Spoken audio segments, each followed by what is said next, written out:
Hi guys, this is Chris19 A.E.F.E here, and today we'll be going over how I have my M1 Finance and Robinhood set up as far as budget wise to make sure that this stays in my budget while also being hands off and make sure that I'm not overdrafting any of my accounts here from my bank or financial institution.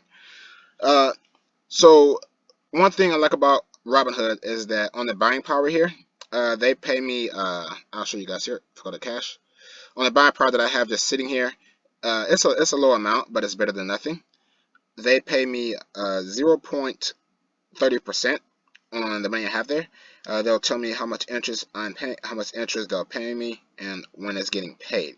Now it's not like a lot like M1 Finance, but this is helpful as I save up money in Robinhood and build up my portfolio here. So this is how I have Robinhood budgeted here. Let's take a look at it. So I have Robinhood budgeted like this. So every month, once a month, there's $100 going to my Robinhood account. I'm just using that $100 right now, starting off. In the future, it will go up, but as I'm trying to build passive income, for that 0.30% API, there's $100 going to that. It's not a lot of money, so let's see how much we get off of that. So 0.30 of $100, only making 3 cents off of that. I'm making 3 cents off the $100. So it's not a lot of money there, but as it goes up, let's say a year from now, it may be to 20,000. Because I'm going to increase it from 100 as my passive income increases. Let's say it's 20,000. It's only that. It's only $60, so it's not a lot. So I'm not too in a hurry to get that up there on Robinhood. But it is nice to have that extra passive income. It'd be a dinner or night out, something like that. The way I have this budgeted here is every month I have that $100 going to there. Okay. Then every week I have $150 going in there. And so the way this looks right here, I have $150 every week for a month. So that's 4 weeks. So I'm investing $600 in there every month with an extra 700. With an extra 100 to make it 700 just in case. So every month I'm putting $700 into M1 Finance. I lied to you guys. Sorry. I'm putting $700 into Robinhood. I only plan on spending $600 because of the extra 7 I want to save up to help build my passive income. And the way I do that is like this. So $150 every week, I set it up for automatic deposit. Okay. These are my recurrings right here. And so the recurrings have to be equal to or less than $150 a week. And so this is a weekly one of $10. Another weekly one of let's see if this is weekly. Oh no, this is monthly, so let's not look at that. We're looking at the weekly. Weekly had to be less. Weekly $10, so we're at 20. We're at 30. And this one is weekly. So we're at $80 a week right now.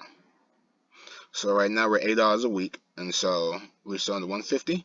Now, so we got Coinbase at $10, Robinhood at $10, so 20, Lucid at $10, so that's 30, and Sunny at $50, so that's 80 right there. So those are purchased every week. And in cryptocurrencies, all right, so we're at 80. This is every week, so that's 90. This one is every week, so that's 100. This one is every week, so that's 105. This one is every week, so that is 115.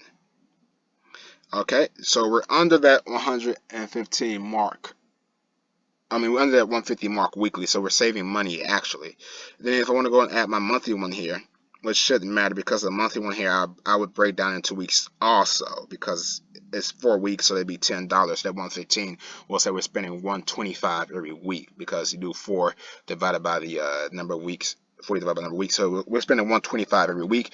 Oh, you want to put the whole 40 in there, 15, so that's 55, which would be inaccurate. So we are under budget here, so we're not exceeding We're not exceeding our 600 that we have.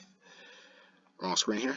So we're not exceeding that 600 that we have. So we're only spending 115 of that 600, which give us money to add into our savings as well as our $100. So we'll do 600 minus 115. We'll do 125 because we'll put that other one on there. So we'll do 125 minus. Oh, where did I get the extra zero from? So only spent about $475 out of that 600 there. So that's not bad. So we're actually saving a lot of money there when it comes to that, and putting money in for that 0.30 API there, and so that is helping our budget. And so with it being like that, I'm not having to worry about my bank account being charged several different times for several different transactions. And the way these work here, my first payment here, payment method is coming out of my buying power. So that 150 a month that's going to my buying power, that's what they're coming out of. If for some reason I don't have my buying power, then my backup payment would be my my bank account. But I won't ever have to worry about going to my bank account or touching my bank account for all these separate different transactions, because everything will be set to my buying power. And I like it this way because I get the control. I get to go to whatever stock I want to. Let me just do an example here. I get to go to whatever stock I want. So let's say if I wanted to do Amazon, I can go to Amazon right here, and then I can set up a recurring investment here. Trade options. Oh heck, we didn't want to go to trade options. Sorry guys, I'm getting out of my lead here. But I can just set up a recurring. Investment on Amazon. Here we go. So yeah, so I'll just set up a recurring investment on Amazon, and I'll just hit that, and I'll set the amount right here. I'll set when it starts. I'll set how often, if I want it every market day, I want it every week, every 2 weeks, or every month. My buying power, so the payment will be coming out of my buying power. Backup will be checking. And yeah, see backup right here. I put checking for backup, and I put buying power for my starting off right there.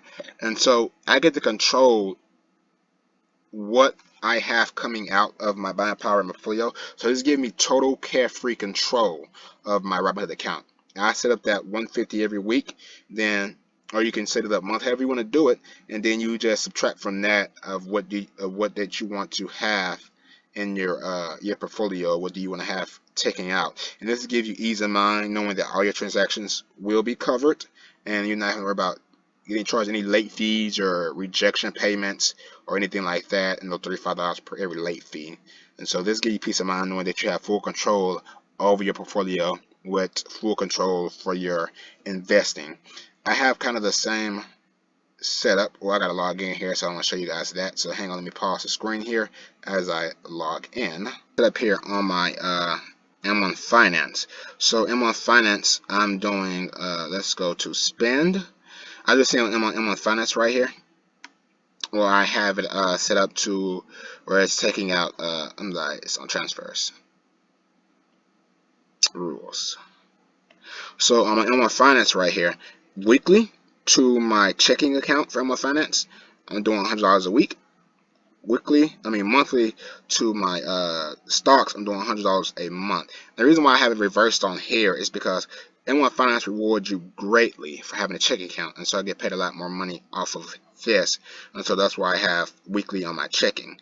I have $100 monthly on my stocks right here because I'm doing heavy in Robinhood. Obviously, the stocks will pay you a lot on here. With their stocks, they'll take the money that you have, your $100 I have, and they'll split it up in between whatever I put on here. So, if, like right here, I made fave dividends. So, and I put my little 2 favorite ones in there. And the way that this one works here, so you guys aren't too confused here, the $100, they take that $100 and they split. Based on this percent here, let's split it up. So 12%, $12, $12, $12, 13, 12, 12, 12, 15. They take that money, so $15 they'll take and put it in here, and they'll split that 15 up, 50 here, 50 there, so $7 there, $7 there. Okay, so it totally give you awesome flexibility here with your money and stuff. Total control, easy to set up, easy to maintain, and you're not having to worry about too many separate transactions. And obviously, I'm starting off low at $100, you know, and 150 on Robinhood. Obviously, I'm starting off low, but as my passive income increases and my stock increases and stuff for dividends, these numbers are going to grow up. Maybe I'll do like 300, something like that. But I know you guys know I have a setup right now where my budget is low. Then in the future here, when my budget gets higher, you guys can see how my and how I increased it. Right now I'm not doing too crazy because I don't have that much free money, but you guys see right now how I am putting the work in to put money back towards saving and my goal plan. We'll see how this passive income works out. I'm hoping that the passive income will help me be able to invest more in my stocks, and that's what I'm doing heavy on M1 Finance because it pays 1%. And so I hope that passive income will help me be able to invest in my stocks and stuff like that, and to also help increase my financial freedom here. And this is just how I have everything set up here, and this so it's carefree. I'm not having to worry about overdrafts, and I set my budget and to make sure it falls within my budget. Now, anytime that I think something's gonna I may have unexpected payment, something like that, I can always pause it by clicking this button right here. That pauses it right there. Or I can, see it's unpaused. I can pause it, unpause it. So I have total control over this. I can edit the payment anytime. I can edit the date anytime. I can edit any other information on there if I have to. Same thing with Robinhood. I forgot how to get to this thing, but you can edit the payments and transfers on here as well. And that's just how I have it set up. Comment below if you guys have a different way, or how do you guys manage your portfolios. If you guys are free-handed, put in money when you have it, or do you have it set on a schedule so you keep better track and prediction of your money. If you did find the video helpful, please leave a like, subscribe to the channel to help support, leave a comment on how I can make more videos, more educational videos to educate everybody, or how can I make these videos better in the future. Hope to see you guys in the next video.